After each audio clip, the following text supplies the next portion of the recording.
We do.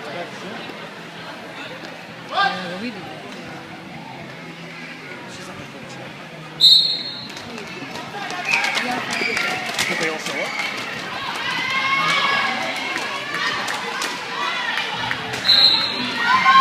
And yes, it looks like the Hurricane Janes once again picking up your lead jammer.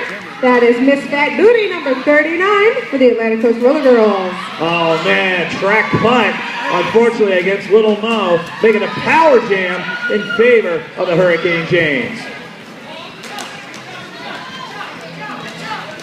Corporal Punishers blockers doing their best to shut this down. We've got LL Killjoy, Raven Rage, Hood, and Beast Witherspoon out there trying to stem the damage, but it looks like Raven Rage getting called on a direction of gameplay for that backwards blocking there. She's going to get sent to the box now. A forearm, not direction of gameplay. Thank you, Raven. Thank you, Raven.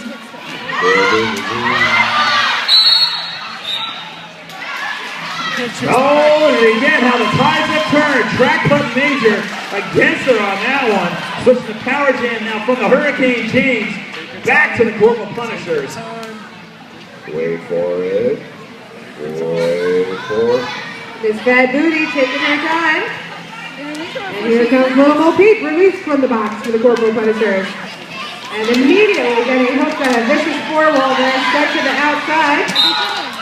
And Nicole Smithereens. You just sent her off again. And it seems, what? Yes, now it seems that Little Mo Peep is also being sent to the box. Both skaters now being sent to the box. I saw one call there. I thought William Skatespear was calling windshield washer effect, but that apparently wasn't the case. No, that was Skatespear calling. Wait for it. Wait for it.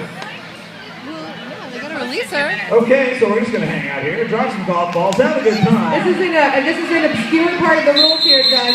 Well, that's the 2-minute whistle.